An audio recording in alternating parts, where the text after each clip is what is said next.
The Vithar knew only conquest. Across countless galaxies, their fleets had swept aside resistance like dust, their advanced weaponry and ruthless efficiency forging an empire of compliant worlds. They had never encountered a species that truly defied them, never found a planet that couldn't be brought to heel, until Earth, until humanity. They saw a blue-green marble teeming with primitive life ripe for the taking. They saw squabbling factions and quaint technologies, a species destined to bow. They saw a prize. They were wrong. And that mistake, that fundamental miscalculation of what humanity truly was, would cost them everything.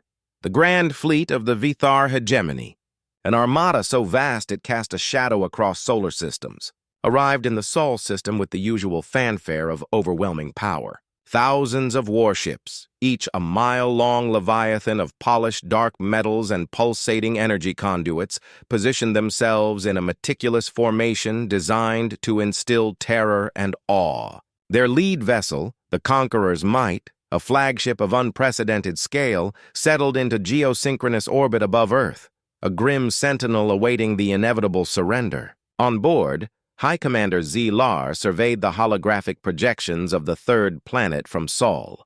His multifaceted eyes, accustomed to processing vast amounts of data, flicked across the readouts. Primitive, he thought. So utterly primitive. The Vithar, with their rigid caste system and unwavering belief in their own biological and technological superiority, had a standard protocol for planetary acquisition. First, a show of force, then a communication, demanding unconditional surrender and offering the privilege of assimilation into the hegemony. Finally, if met with resistance, a swift and brutal campaign of orbital bombardment, followed by ground invasions to secure key strategic locations and quell any remaining pockets of defiance. It was a system that had worked flawlessly for millennia. "Initial scans complete, High Commander," reported Sub-Commander Flick, his voice a low thrumming sound in the control center. Flick was a meticulous Vithar, devoted to protocol and efficiency, his forearms constantly adjusting data streams on his console. Atmosphere breathable. Significant water coverage. Population approximately 8 billion individuals. Technology level, concerningly low. Predominantly chemical propulsion, nascent fusion applications, but widespread digital communication networks. Zlar made a dismissive gesture with one of his 5-fingered hands. As expected. A typical Type 0 civilization. Their greatest achievements are undoubtedly related to primitive territorial disputes and internal squabbles. Have they responded to our hails? Flick consulted his displays. They have, numerous times, through various archaic frequency bands.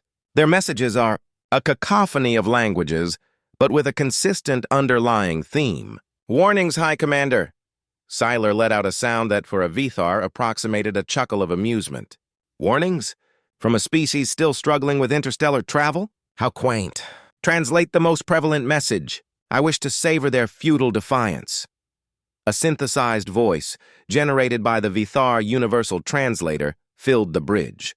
It was a calm, resonant male voice, speaking in what the Vithar identified as Terran Standard English.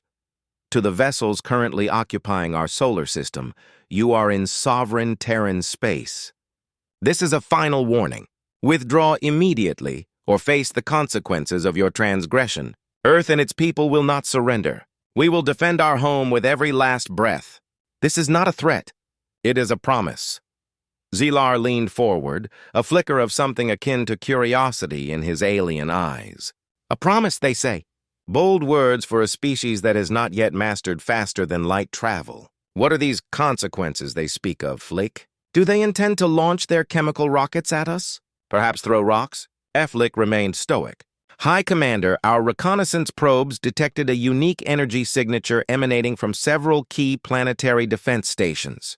The readings were inconsistent with their observed technological level. They appear to be heavily shielded. And there are millions of small kinetic projectiles in orbital patterns surrounding the planet like a swarm." "Kinetic projectiles?" Zlar scoffed. "Mere debris. A nuisance, nothing more. As for their defense stations, they are surely just fortified launch platforms. Begin standard communication sequence. Transmit our demands. Give them 1 Terran day to comply. Then, if they persist in their foolishness, we will initiate orbital bombardment of their primary population centers. A few judicious strikes should disabuse them of their illusions of defiance. The Vathar communication, a complex stream of modulated gravimetric pulses, was broadcast across all known Terran frequencies. It contained a single stark message. Surrender. Your planet and all its resources are now property of the Vathar hegemony. Resistance is futile. You have 1 Terran day to comply. Failure to do so will result in immediate and irreversible annihilation of your major population centers. Prepare for assimilation. On Earth, the message was received with a chilling clarity. It was broadcast simultaneously across every television, radio, and internet-connected device. Panic rippled through some segments of the population, a primal fear of the unknown, of an enemy so overwhelmingly powerful. But for many, especially those who had spent decades preparing for such an eventuality, it ignited a different emotion: defiance. General Anya Sharma, Supreme Commander of the Terran Systems Defense Force, stood before the holographic tactical display in the deep underground command center beneath the Rocky Mountains. The blue marble of Earth rotated serenely, oblivious to the existential threat hanging over it. Surrounding it like malevolent insects were the Vathar ships, their positions meticulously charted. "They've delivered their ultimatum," General Sharma stated, her voice calm despite the immense pressure. Her silver hair was pulled back in a tight bun. Her eyes, though tired, held a fierce resolve. She had seen too many wars, fought too many battles against humanity's own destructive tendencies, to falter now against an external threat.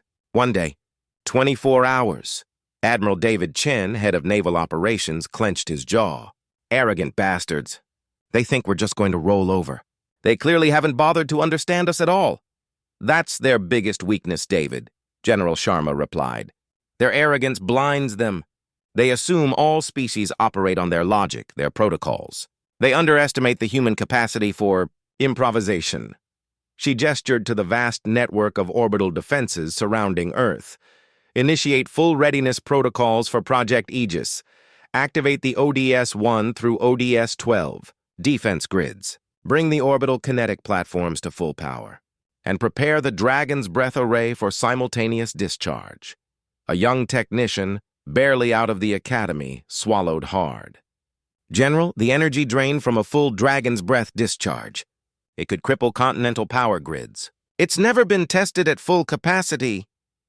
"It's never been needed at full capacity, Ensign," Sharma corrected, her gaze unwavering.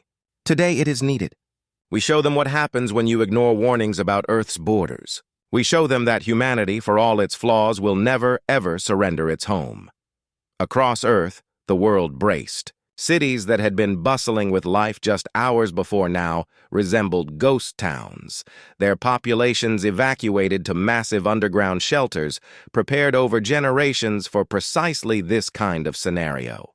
Factories repurposed for war production churned out munitions and defensive technologies. Scientists worked frantically to refine shield parameters and weapon calibrations. And in military installations around the globe, soldiers, sailors, and pilots prepared for a war against an enemy vastly superior in technology and numbers, but vastly inferior in understanding the very spirit of their adversary.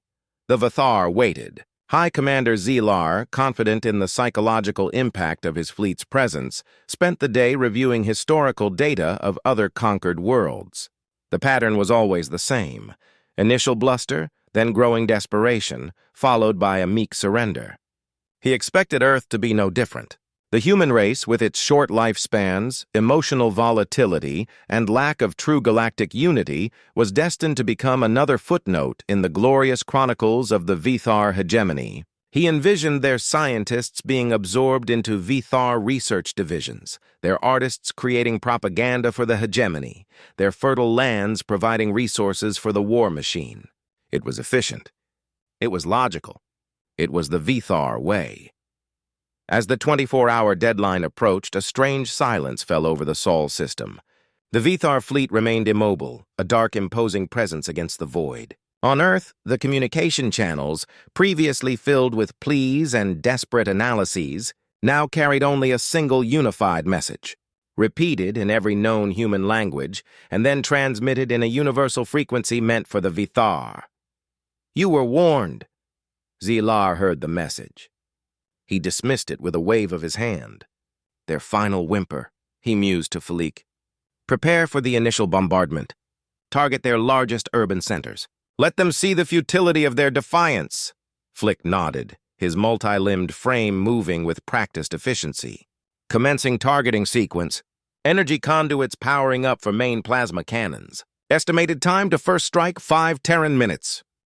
The aftermath of the Vithar's initial assault on Earth was not a moment of celebration, but one of grim assessment and renewed vigilance. General Sharma, though relieved by the success of Project Aegis and the Dragon's Breath arrays, knew this was only the first wave. The Vithar hegemony was vast, and its pride was even vaster. They would not take this defeat lightly. Casualty reports? General Sharma's voice was steady as she addressed her command staff in the still-shaking underground bunker. The tremors from the Dragon's Breath array's immense power draw had subsided, but the air still hummed with residual energy. Admiral Chen, his face smudged with exhaustion but his eyes bright with a fierce pride, responded. "Minimal human casualties, General. Our evacuation protocols held up. A few orbital stations were critically damaged by stray Vithar weapon discharge before the Aegis system came fully online, but personnel losses were negligible thanks to automated emergency procedures. The energy drain from the Dragon's Breath array did cause temporary blackouts across several major continents, but emergency power grids are restoring critical infrastructure now. And the Vithar? Sharma asked, a cold edge to her voice. "Decimated, General," Chen replied, a hint of awe in his tone. Of the nearly 3,000 capital ships that entered the Sol system, less than 24 managed to initiate emergency FTL jumps, and we're detecting significant damage on all of them. They won't be a coherent fighting force for some time. "Good," Sharma said, though there was no joy in her voice. "But they will return, and next time they will be smarter. They will adapt. Their arrogance may have cost them this battle, but it won't cost them the war if we don't prepare for their inevitable retaliation."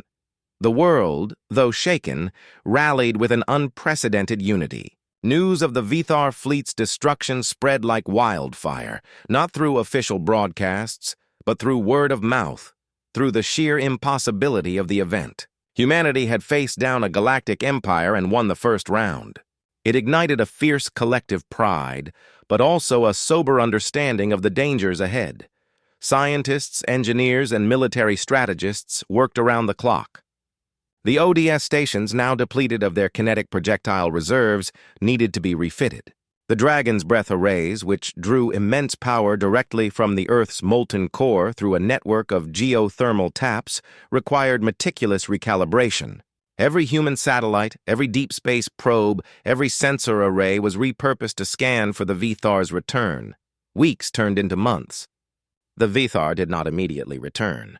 The surviving ships, limping back to hegemony space, had delivered a message of unimaginable defeat. Their reports of a primitive species capable of such devastating, incomprehensible defenses were met with disbelief. Then fury and finally a cold, calculating resolve. Far away, in the heart of the Vithar hegemony, a new Grand Commander was appointed, Krajan. Unlike Zyler, Krajan was not driven by arrogance, but by a chilling pragmatism. He had reviewed the battle data, analyzed the fragmented reports from the few survivors, and concluded that humanity was an anomaly, a threat that could not be dismissed, a problem that required a more nuanced approach.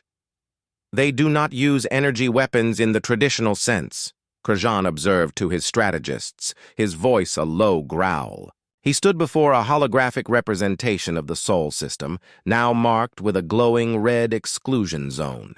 "They manipulate space-time itself. They weaponize kinetic energy in a way we deemed impossible for their technological level, and their shields are not energy-based. They are a multi-layered field of gravimetric repulsors and subspace distortions that simply render our attacks inert." His chief strategist, a grizzled veteran named Theron, nodded. "Indeed, Grand Commander.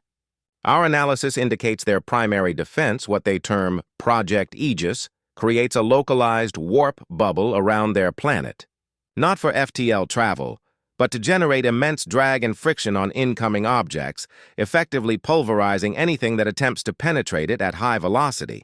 Combined with their Dragon's Breath weapons, which cause localized gravitational singularities, they possess a truly unique and terrifying defense grid. And their intelligence systems? Curzon pressed. How did they know we were coming? Thran's mandibles clicked in frustration. That is the most perplexing aspect, Grand Commander. Our fleet utilized advanced cloaking and subspace distortion fields. They should not have detected us until we entered their outer system. Yet their warnings predated our arrival by several standard cycles. It is almost as if they expected us. Curzon's multifaceted eyes narrowed. Expected us? That implies a level of foresight and intelligence that contradicts their perceived technological primitivism. It suggests they have been watching, or that they have faced threats like us before. A dangerous thought, but one Curzon would not dismiss. We need more information. Our intelligence probes were destroyed in the initial assault. Send in new ones, smaller, stealthier.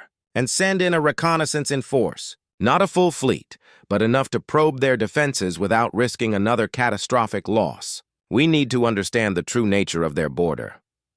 Months later, the second Vithar fleet arrived. It was smaller, leaner, but far more insidious. This time, there were no grand pronouncements, no ultimatums.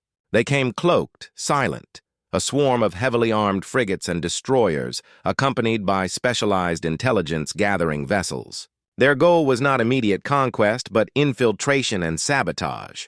They intended to bypass Earth's formidable outer defenses, land ground troops, and disable the planetary defense grid from within. General Sharma was ready. "They're here," she announced to her staff, the holographic display showing faint shimmering distortions at the edge of the Sol system. Smaller vessels, heavily cloaked. They've adapted. They're trying to slip through. Admiral Chen grimaced. Their cloaking technology is far more advanced than anything we've encountered from them before. Our long-range sensors are barely picking them up, which means we rely on our short-range, unconventional detection methods, Sharma countered. Activate Project Chimera. Unleash the Ghost Fleet and the Web Spinners. Project Chimera was humanity's answer to deep space stealth. It wasn't a fleet of starships, but millions of autonomous AI-driven drones, each no larger than a human hand, designed to mimic cosmic dust and micrometeoroids. They were equipped with highly sensitive gravimetric and subspace anomaly detectors. These Ghost Fleet drones were already seeded throughout the Sol system, forming an invisible, ubiquitous sensor net, and the web spinners were something else entirely. They were microscopic, self-replicating nanite swarms released from deep space observatories. Their purpose was to spread an undetectable electromagnetic mesh through interstellar space, a web designed to snag and disrupt even the most advanced cloaking fields. As the Vithar stealth frigates approached Earth, confident in their invisibility, they began to experience strange phenomena. Their cloaking fields would flicker momentarily. Their navigation systems would register phantom obstacles. Their advanced sensors would pick up anomalous energy signatures that vanished as quickly as they appeared. It was disorienting. It was unsettling. It was the web spinners doing their work, subtly disrupting the Vithar's advanced technology. "They're being detected," Admiral Chen reported, a grin spreading across his face. The holographic display, previously showing vague distortions, now highlighted faint, but definite, Vithar ship signatures. "Project Chimera is working. The Ghost Fleet is painting their targets." "Excellent," General Sharma said. "Now let's show them what happens when you try to sneak past a border that is actively listening." Humanity's response was not a full-scale military engagement, but a precise, surgical counterattack. From a network of deep space platforms disguised as asteroid mining facilities, hundreds of Vanguard drones were launched. These drones were small, fast, and equipped with a unique weapon, a specialized form of self-replicating, high-frequency sonic disruptors. The Vanguard drones intercepted the Vithar stealth frigates at extreme range, long before they could reach Earth's inner defense perimeter. The sonic disruptors didn't destroy the Vithar ships. Instead, They focused a specific frequency of destructive sound waves that resonated with the Vithar's cloaking and shielding harmonics. The effect was immediate and devastating. Thar cloaking fields shrieked and collapsed, revealing the sleek, predatory forms of their frigates. Their shield emitters, unable to cope with the sonic resonance, overloaded and exploded, showering sparks and debris into space. The Vithar ships were suddenly blind, deaf, and exposed. Before the Vithar crews could recover, a new wave of attacks began. From the deep space mining facilities, disguised as innocent resource extractors, erupted a barrage of what the humans called Stardust missiles. These were not conventional missiles. They were miniature FTL drives, packed with inert but incredibly dense matter, accelerated to near-light speeds, and then guided by sophisticated AI to impact critical Vithar ship systems. Again, there were no grand explosions, just sudden, catastrophic structural failures. A Stardust missile impacting a Vithar engine core would not cause a fireball, but an instantaneous, localized implosion as the near-light speed mass tore through the ship's internals.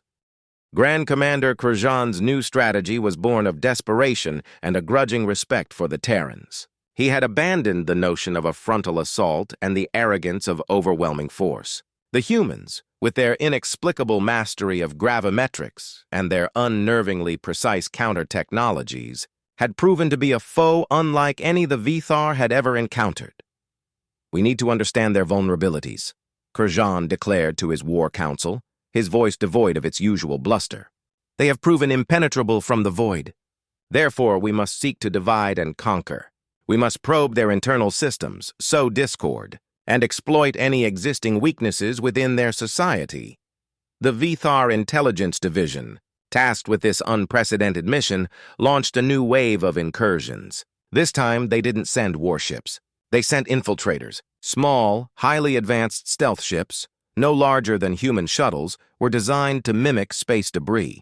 Their mission? To land specialized Vithar operatives on Earth, disguised, and equipped with sophisticated psychological warfare tools. These operatives, meticulously trained in mimicry and deception, were instructed to blend into human society. Their goal was to identify and exploit social, political, and economic fault lines. They would spread disinformation, incite riots, disrupt infrastructure, and ultimately undermine the unified Terran defense effort from within. The Vithar believed that a species as emotionally driven as humans would inevitably succumb to internal strife, making them ripe for conquest. On Earth, General Sharma and her intelligence chief, Director Anya Petrova, were aware of this potential threat. Humanity had anticipated such a shift in tactics. For decades, long before the Vithar had even been identified, contingency plans had been developed for scenarios involving internal subversion by an extraterrestrial power. "They're trying to turn us against ourselves," Director Petrova stated, her voice calm as she reviewed the latest intelligence feeds. Petrova was a master of human psychology and geopolitical dynamics, a former counter-terrorism expert who understood the intricate dance of human societies better than anyone. "They're seeding disinformation campaigns across our networks. They're attempting to manipulate financial markets. We've even detected attempts to incite civil unrest in several major population centers." General Sharma nodded. "As expected, the Vithar logic dictates that our emotional nature is a weakness. They don't understand that it can also be our greatest strength. They don't understand unity born of shared purpose." Humanity's response to the Vithar infiltration was subtle, yet profound. It was called Project Sentinel. Instead of direct military intervention, Project Sentinel relied on the collective intelligence and inherent skepticism of the human population. Every citizen was a potential sentinel. Public awareness campaigns were launched, not of panic, but of vigilance.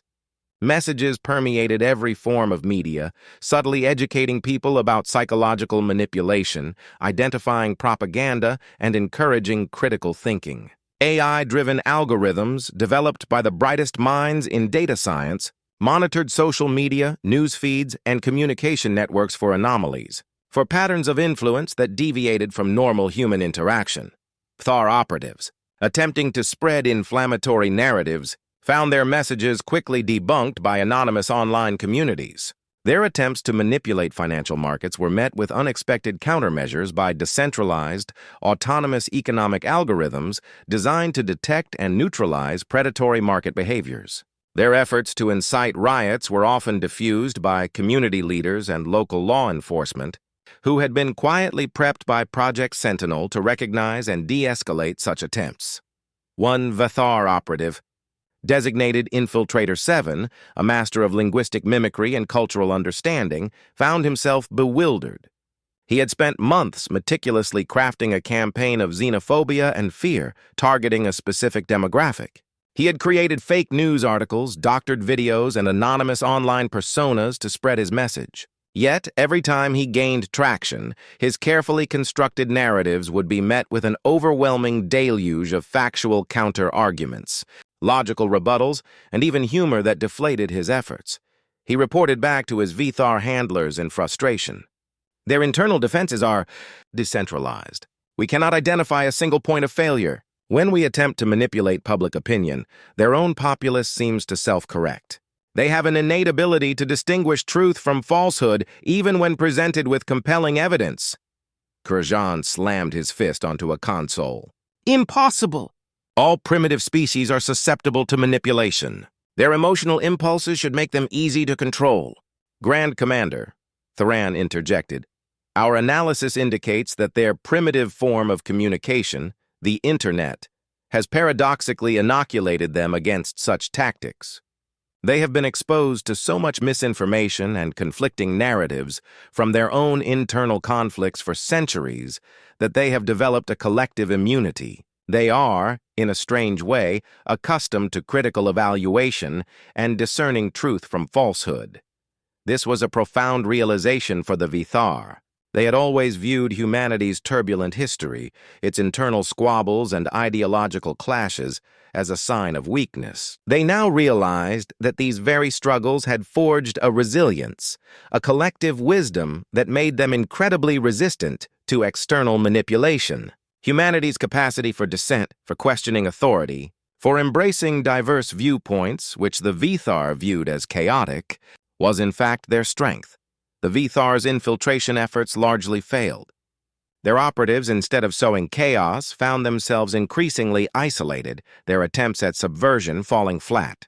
Some were even detected and subtly neutralized by human counterintelligence, not with violence, but with ingenious methods of exposure that made the operatives' alien nature undeniable, rendering them ineffective without revealing the full extent of the Vithar threat to the wider public.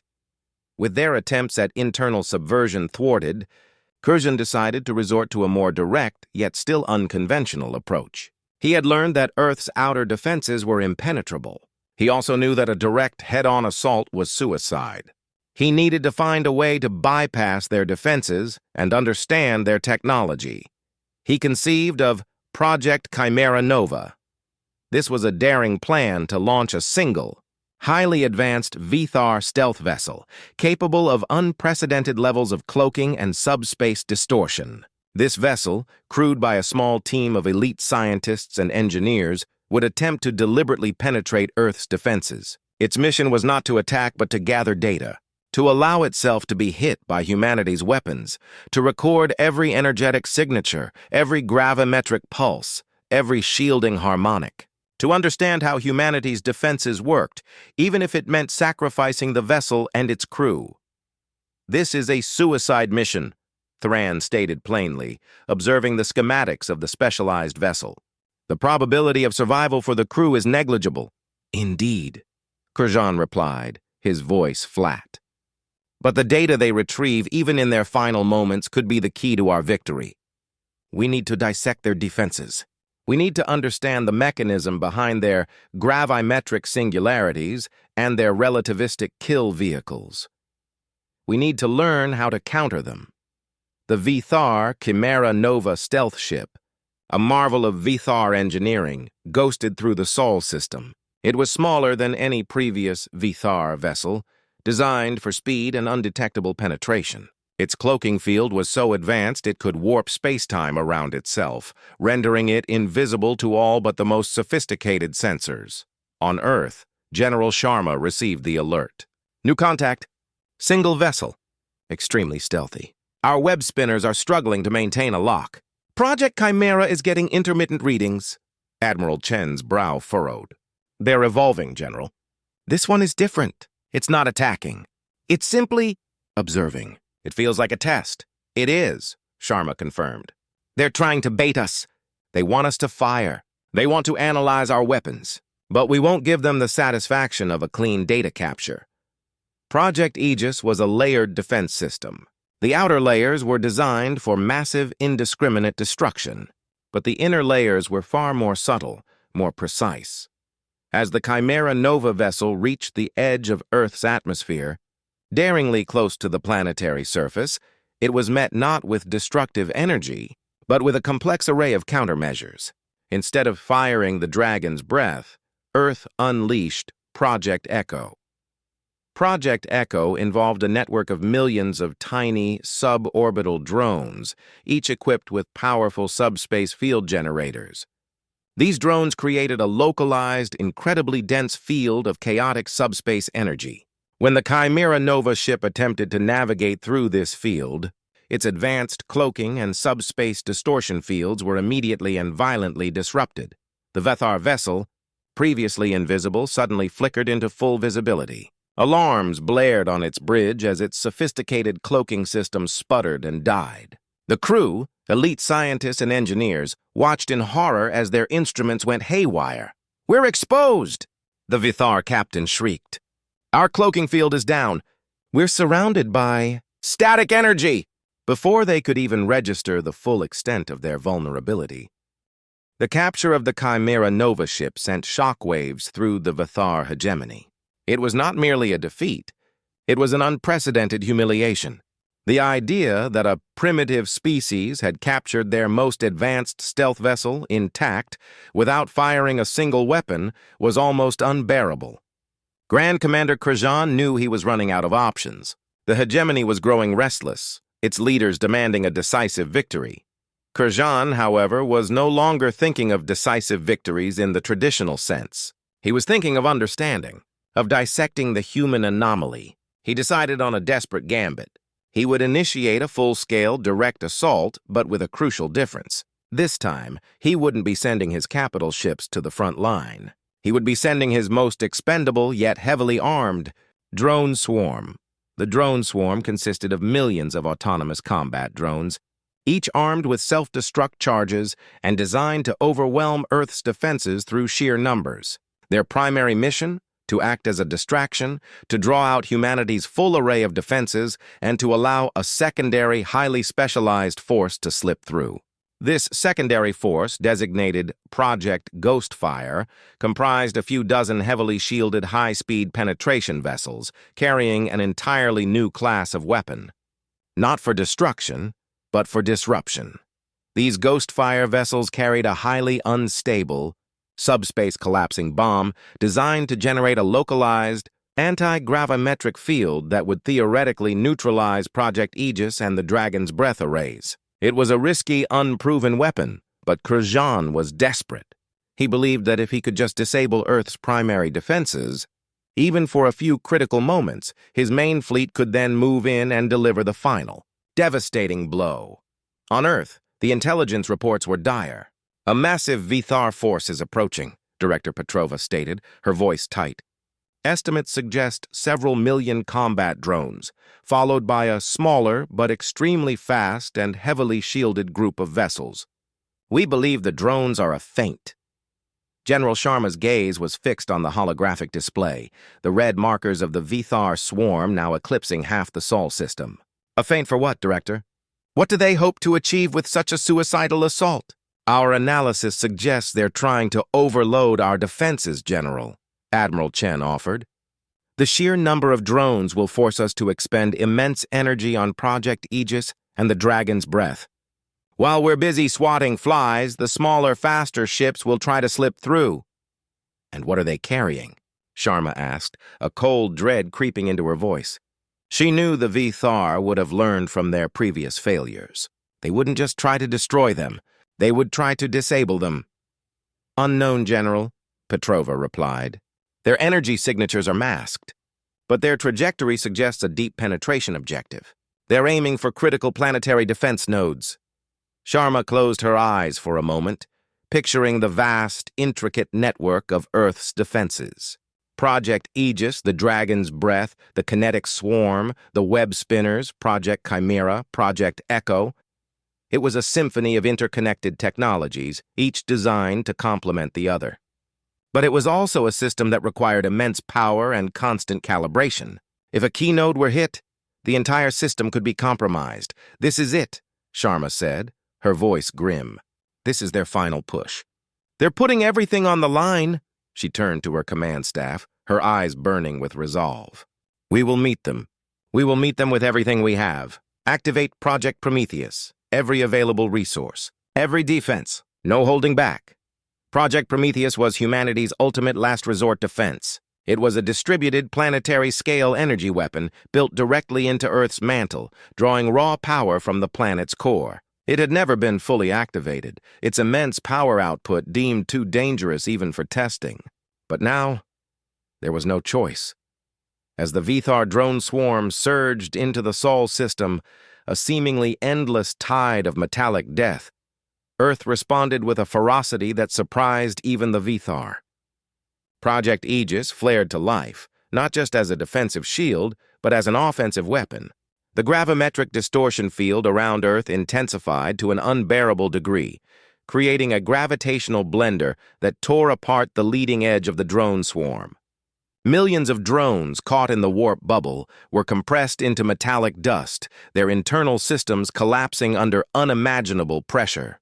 But the sheer numbers of the Vithar drones were overwhelming. Even as millions were destroyed, billions more pressed on. They slammed into the Aegis field, their self-destruct charges detonating in suicidal waves, attempting to burn through the field with sheer force. The Dragon's Breath arrays pulsed with unprecedented fury, unleashing gravitational singularities that swallowed entire swathes of the drone swarm, leaving gaping holes in the advancing tide. However, amidst the chaos, the Ghostfire vessels, smaller and incredibly fast, were using the drone swarm as cover. Their advanced shielding, designed to withstand the very energies of their own subspace collapsing bombs, allowed them to shrug off many of humanity's outer defenses. They were on a direct intercept course for the main power conduits of the Dragon's Breath array and the central control nodes of Project Aegis. "They're breaking through," Admiral Chen shouted, his face pale. "3 Ghostfire vessels have penetrated the inner perimeter. They're heading for the geothermal taps powering the Dragon's Breath." General Sharma watched in agonizing clarity as the holographic display showed the 3 Vithar vessels accelerating towards their targets. If they succeeded, if they could unleash their subspace collapsing bombs, Earth would be vulnerable. "Activate Prometheus's final phase," Sharma commanded, her voice ringing with absolute authority. "Target the Ghostfire vessels. Full power." A technician, his hands trembling, stared at her. "General, full activation of Prometheus.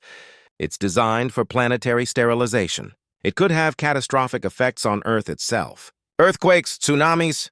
"It's our only chance, son," Sharma interrupted, her gaze hard. "If those vessels succeed, there won't be an Earth left to worry about. We fight fire with fire. We show them what a species fighting for its home truly looks like." From deep within Earth's mantle, a new, terrifying energy began to coalesce. Project Prometheus was not a beam or a projectile. It was a planetary resonance weapon. It would amplify the natural seismic energy of the Earth, generating a massive, directed gravimetric shockwave that would ripple through space-time itself. As the first Ghostfire vessel reached its target, deploying its subspace collapsing bomb, a blinding white light erupted from Earth. Not from the surface, but from within. A wave of raw, fundamental energy surged outwards. A silent, invisible force that tore through the void. The Ghostfire vessel, just as it detonated its anti-gravimetric bomb, was struck by the Prometheus wave. The effect was immediate and absolute. The ship and the bomb it carried didn't explode. They simply ceased to exist. Their matter was instantaneously disassembled, disintegrated into subatomic particles by the sheer, unadulterated force of the planetary resonance. The anti-gravimetric bomb, instead of disrupting Earth's defenses, was itself disrupted. Its volatile subspace energies neutralized and dispersed. The second Ghostfire vessel, attempting to fire its weapon, suffered the same fate. And the third, in a matter of milliseconds, the threat was neutralized. But Project Prometheus, once unleashed, could not be easily contained. The immense energy discharge rippled outwards, not just neutralizing the Ghostfire vessels, but sweeping through the remaining Vthar drone swarm. Millions upon millions of drones, designed to be expendable, were utterly annihilated, not by conventional weapons, but by the very wrath of the planet itself.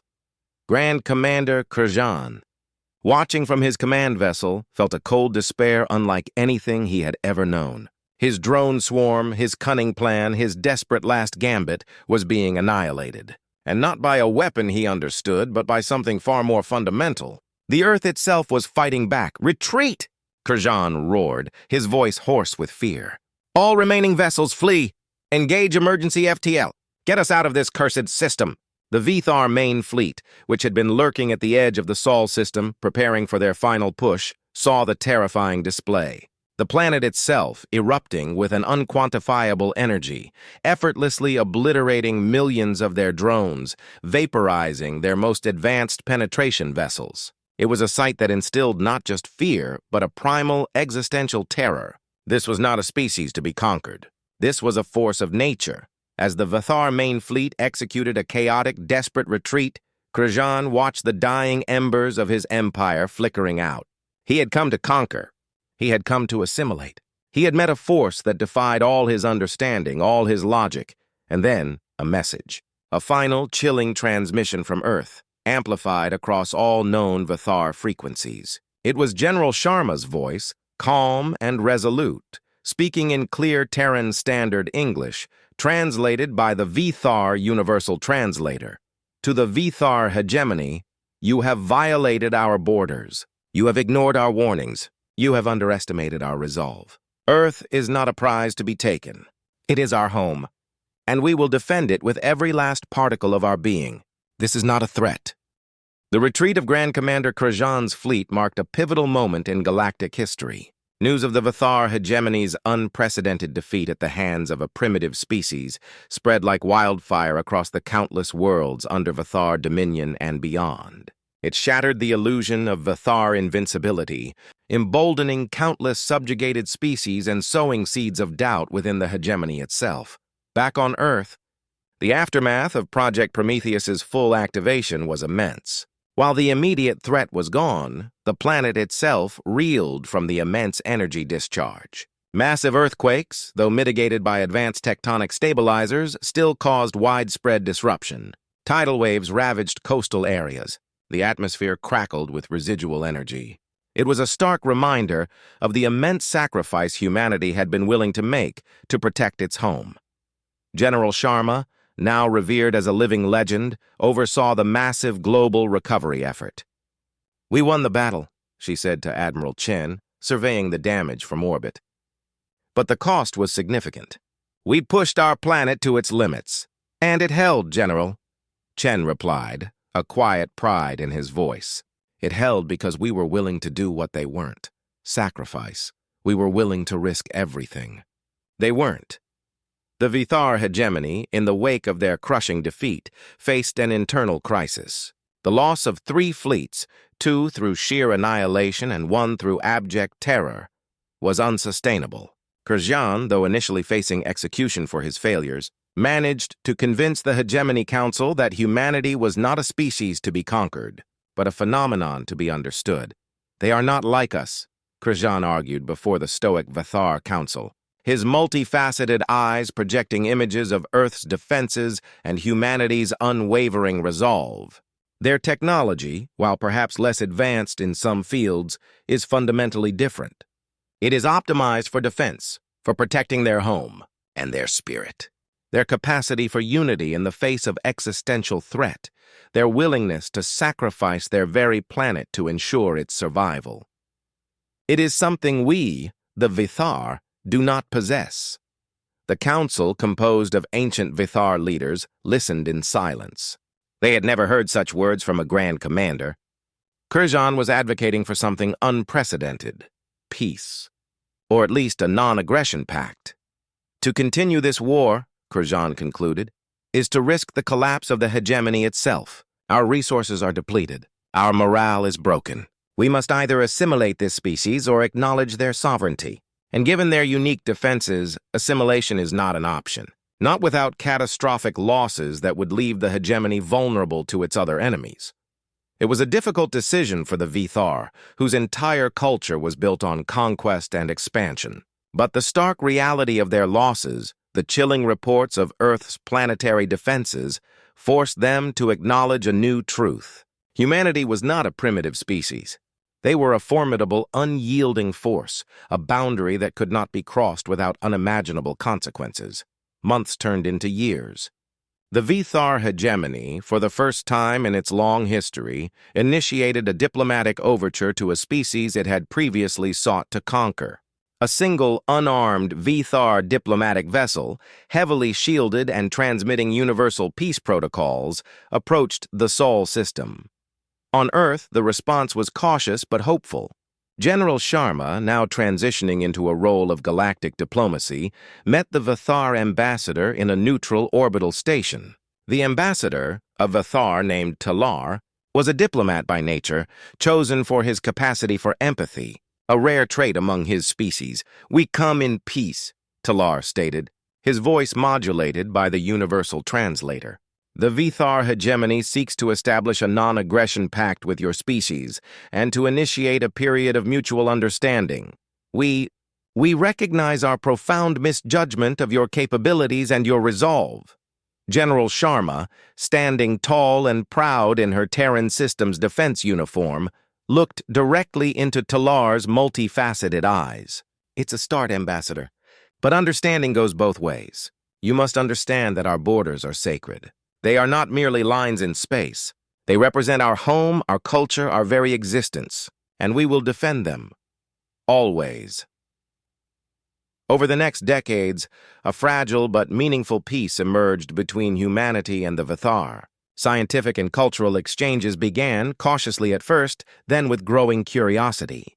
The Vithar, for the first time, encountered a species that challenged their core beliefs. A species whose strength lay not just in technology, but in an indomitable spirit, in a collective will that transcended individual ambition. Thar scientists, given unprecedented access to human data, marveled at the ingenuity of Project Aegis, at the terrifying elegance of the Dragon's Breath, at the sheer audacity of Project Prometheus. They studied the human capacity for innovation, for adapting their seemingly primitive technologies into instruments of galactic defense.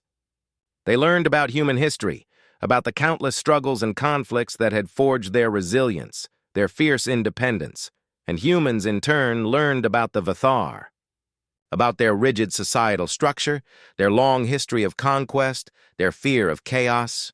They began to understand that the Vithar's arrogance was born not just of superiority, but of a deep-seated fear of the unknown, of anything that deviated from their ordered existence. The emotional resolution was slow, but profound. The Vithar, once conquerors, began to exhibit something akin to respect. They saw that humanity's strength was not a fleeting emotion, but a deeply ingrained aspect of their being. They saw that the warnings about Earth's borders were not threats, but heartfelt declarations of love for their home. In the end, the Vithar hegemony did not conquer Earth. Instead, they found something far more valuable: a lesson in humility, a lesson in the power of a species that, though numerically inferior and technologically diverse, possessed an unwavering spirit, a fierce love for its home, and an unshakable resolve to protect it at any cost. And the story of the vanishing Vithar fleet, of the arrogant aliens who ignored the warnings about Earth's borders, became a legend across the galaxy. It was a story told in hushed tones by Vithar commanders to their new recruits, a cautionary tale about the perils of underestimation. It was a story that, for the first time, spoke not of Vithar conquest, but of human courage, of ingenuity, and of the unyielding spirit of a species that, against all odds, had taught an entire galaxy what it truly meant to be special. Humanity had not just defended its borders, it had redefined them. It had shown the galaxy that a border was not just a line in space, but a testament to the unwavering spirit of a people determined to protect their home, their way of life, and their very existence. And in doing so, they had earned not just peace but the grudging and ultimately profound respect of an empire that had once sought to extinguish them. The Vathar, after centuries of conquest, had finally learned to respect a border, and that was humanity's greatest victory of all.